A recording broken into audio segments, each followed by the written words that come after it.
Bonjour. Voilà, donc la présentation que je vais vous faire va aborder les insuffisances tarifaires en anesthésie et réanimation.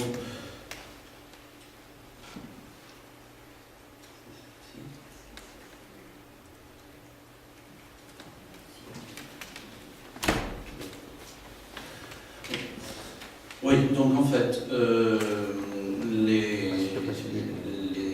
la tarification en anesthésie et réanimation a stagné depuis l'élaboration de la CCN, voire même diminué, et ça a été totalement masqué par un effet volume. En fin de compte, les anesthésistes ont une très forte augmentation d'activité, en ce sens qu'ils ne sont pas prescripteurs de leurs actes, et ils ont un rôle social qui est de répondre à la demande à la fois des patients et des opérateurs qui ont besoin de nous. Ce qui fait que l'augmentation de volume a totalement masqué la stagnation et même la diminution de certaines cotations. Pour vous dire, en une dizaine d'années, le nombre d'anesthésies en France est passé de 8,5 millions à 12,5 millions.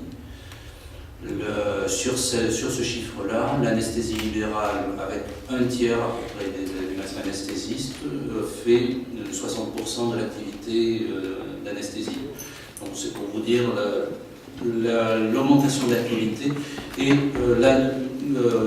parallèlement à ça, on a une diminution du nombre d'anesthésistes libérales parce que cette augmentation d'activité a de très fortes contraintes sur la vie personnelle. On a des taux d'augmentation de suicide, de burn-out, qui font que les jeunes s'installent assez peu en libéral en anesthésie-réanimation. Alors, la stagnation des tarifs, je vous ai donné quelques exemples. Le tarif de base en anesthésie-réanimation qui n'a pas bougé depuis l'élaboration de la CCN. C'est le tarif qui existait au moment quand existait la NGAP, quand était appliquée la NGAP. Le tarif de base, c'est 48 €.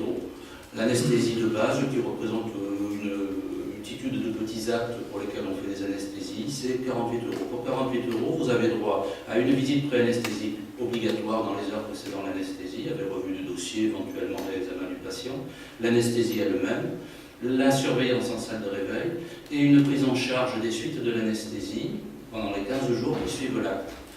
Tout ça pour 48 €. On a eu des actes qui ont baissé. On a une population âgée qui est fortement demandeuse d'interventions qui sont en particulier la cataracte. On a entre 400 et 450 000 cataractes en secteur libéral en France actuellement. Notre tutelle a trouvé que c'était excessif, donc elle a diminué de 12% la tarification de la cataracte. Donc si vous voulez, en fin de compte, ces effets, ces diminutions de prix unitaire de l'acte ont été masqués par l'effet volume. Et en fait, c'est ça qu'il voulait faire. Et on a plus on travaille et moins on est payé pour les actes que l'on fait. Alors, dans le cadre des tarifications, on n'a pas profité, nous, justement à cause de cet effet volume, de la dernière phase de revalorisation de la CCN.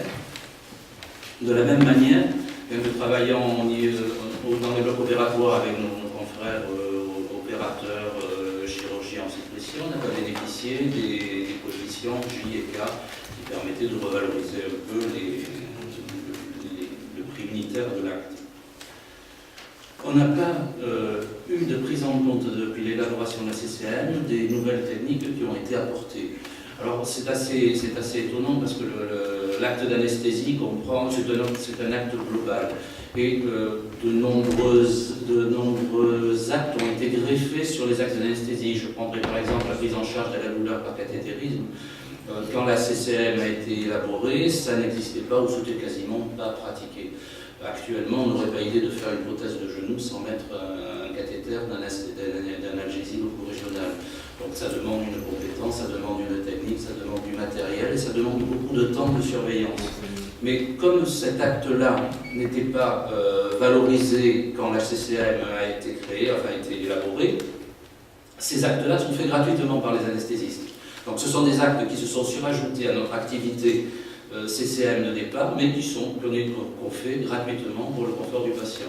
De la même manière, dans les démarches qualité, amélioration des pratiques, évaluation des pratiques professionnelles, revue de mortalité, qui sont d'un grand intérêt dans la prise en charge du patient, dans la protocolisation de notre pratique. Il faut dire qu'en anesthésie, par exemple, qu'en l'espace de 10 ans, 95-2005, la mortalité a baissé en anesthésie de facteur 10. Donc, je pense que toutes ces démarches ont un intérêt dans nos pratiques. Et ce sont des choses, des démarches qui ne sont pas du tout valorisées. Si, quand on fait une revue de mortalité, on fait des EPP, si on est hospitalier, c'est dans le temps salarié. Si on est anesthésiste libéral, eh ben, c'est une fois que l'activité, les actes, les consultations sont terminés, c'est de l'acte supplémentaire, dans l'intérêt du patient bien entendu, mais que l'on fait tout à fait gratuitement. Ce n'est pas valorisé. Le deuxième point, après ce problème de tarification, c'est le coût de la pratique.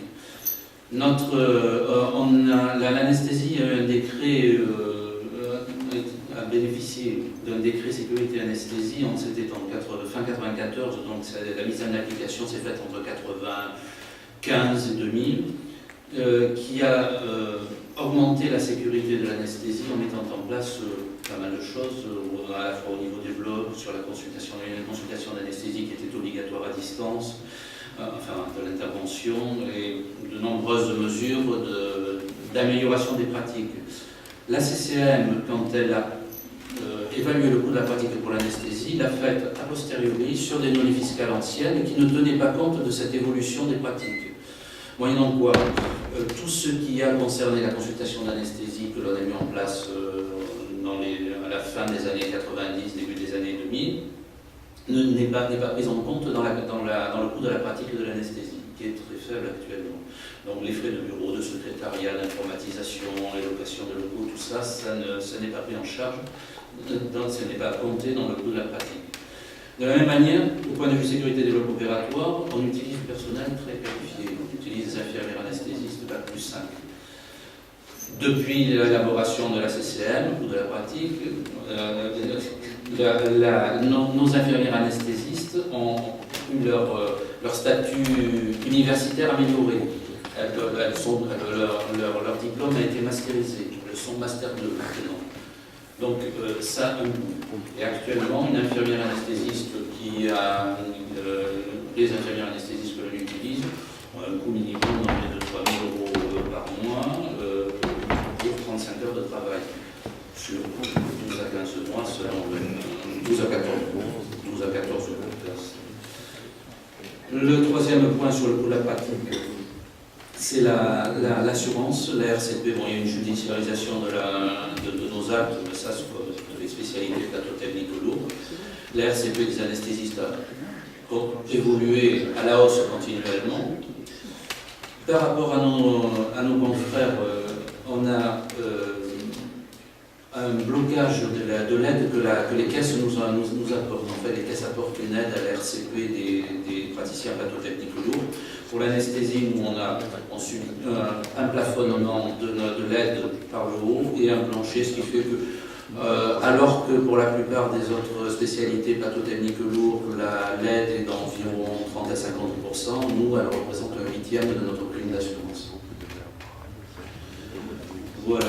Alors, en fait, pour l'anesthésie, les évolutions tarifaires peuvent se faire selon deux axes, une revalorisation des cotations bloquées et une valorisation, ça n'est pas une revalorisation, une valorisation des actes qui se sont rajoutés et qui se sont greffés sur notre pratique, et une prise en compte dans le coût de la pratique bloquée de la création de la CCM, de l'érosion monétaire, de l'augmentation du coût de la vie, des frais de personnel, aux charges nouvelles liées avec la commission réglementaire. Le coût de la pratique, pour nous, a subi une évolution d'au moins 50%, et qui n'est pas prise en compte actuellement. Je vous remercie.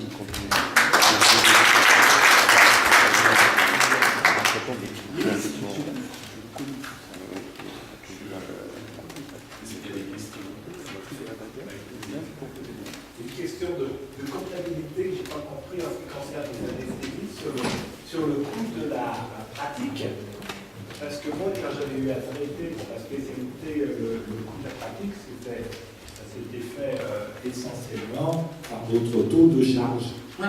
C'est ça. Ce qui veut dire, vous, que votre taux de charge qui avait été fixé, votre taux de charge actuel est 50% plus élevé que le taux de charge qui avait été défini au départ. Voilà, je me suis peut-être mal exprimé, mais en fait, nous, on a eu une évolution réglementaire qui nous a imposé des choses que l'on n'avait pas avant 1995, et en particulier la consultation d'anesthésie à distance, que l'on n'avait pas auparavant, et cette consultation d'anesthésie à distance, ça nécessite une infrastructure qui coûte cher en matériel, en personnel, et en particulier. Donc ça c'est la première évolution de la pratique qui n'a pas été prise en compte, parce que ces chiffres dont vous parlez, c'était des chiffres fiscaux, des données fiscales qui étaient faites a posteriori. Et le deuxième point, c'est l'évolution statutaire de nos infirmières anesthésistes qui ont été masterisées. Et ça c'est beaucoup plus récent. C'est vous qui les salariés. Ah, bien sûr. Et donc, elles sont financées comment? Elles sont payées par les médecins anesthésistes. L'activité qu'elles génèrent